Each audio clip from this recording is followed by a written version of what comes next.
Hello students. So welcome to the lecture, the Center of Excellence in the Electric Vehicle Laboratory. So in this lab you can see, explore all those things.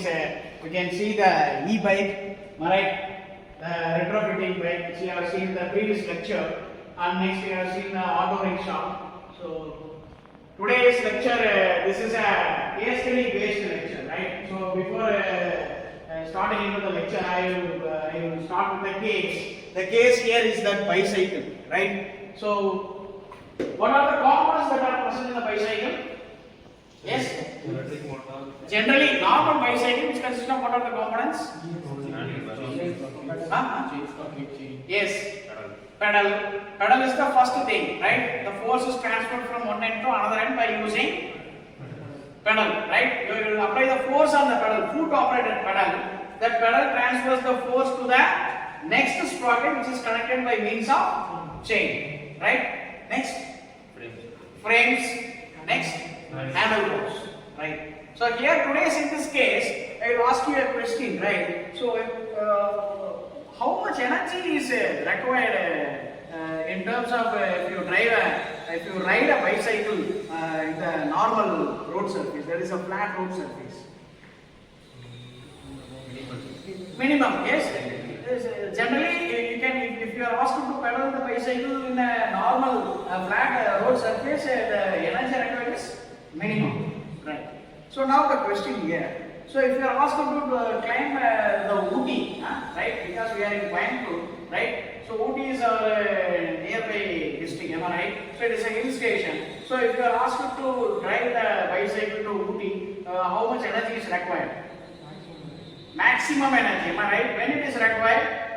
Climbing the hills, that is uphill. That is the if you need to travel on the slope area, what you have to do is you have to put more energy because the road is not flat. So here, this case, in such case, the bicycles are designed with a pedal assist. This is the pedal assist feature, right? This is not a fully equipped electric bicycle. Instead, here, this bicycle, in this case, the bicycle for that application, here it is provided with the motor which is coupled with the sprocket, right? So this motor will generate some pedal power so that you can require very minimum foot operated force so that the cycle can be used to climb the slopey areas, right? So here it is designed in a manner that this motor is present at the mid of the bicycle. So that is why it is called as mid-drive or mid-driven bicycle, right? So the remaining concepts are same. For in this case, if you need to design the drive, what you have to do is you have to calculate the number of teeth that is required. What is the RPM of the motor, right? Next is that what is the number of teeth that is required in the motor sprocket.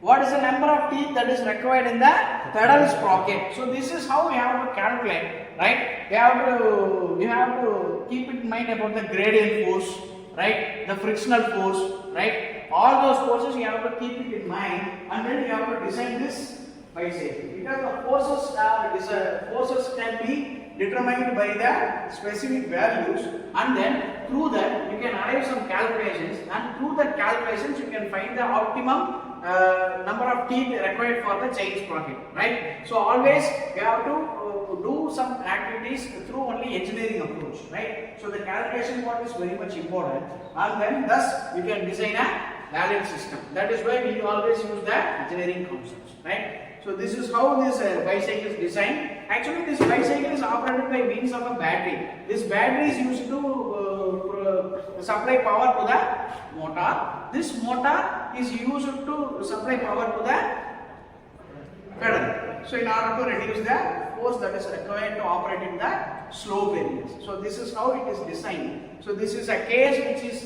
used to study about the retrofitting it as well as the existing bicycle which is modified to a pedal assist bicycle which is powered by a lithium battery or some other battery. The power is required. The required power can be obtained through a. So this is how this case is done. So if you got any ideas or if you got any doubts, you can ask me. Yes? So if we pedaling the bicycle, the motor will turn. No, the reverse cannot be done. Okay. So you can see that the old cycles, that a grandfather cycle and all, you will see a dynamo, right? So it is coupled here. So once you double press it, it is like a push button. So once you button up, press it up, so it will engage with the wheel and it will rotate along with the wheel. So that the dynamo, once in the rotary motion, what happens is it supplies the electricity to the bulb, right? So that is one type. But here we are not using any alternate power source to charge the battery. Here the battery power is used to produce electricity is converted to the mechanical energy. Mechanical energy is converted here, right? That is what here. So there is no charging provision. If you need such thing, you can design a model, right? So this power is used to drive this power. Once this power is used to drive, again the power is used to charge the battery. So you can do such kind of things. Have you seen about Grand Vitara of Maruti Suzuki? Have you heard about Grand Vitara? Yes.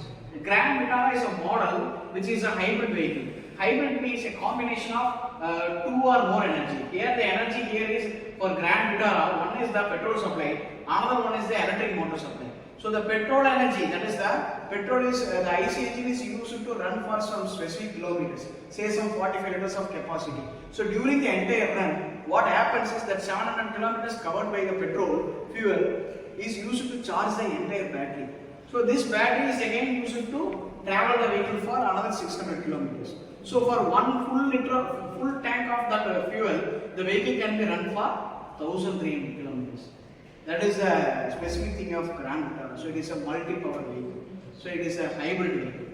So you can use it to design. And one more thing in the electric vehicles and all, that Ola scooters and all, if you rotate the throttle, that is the accelerator in the opposite direction, it is used to generate a brake, or it is used to generate power to charge the battery, right? So that is regenerative braking. So you can use this concept in order to charge the battery as well as discharge through motor. So you can design in such a way, right? Any doubts? Yes? Very clearly understood about the concept? Yes. Thank you for listening. Let's meet in another lecture. Thank you all.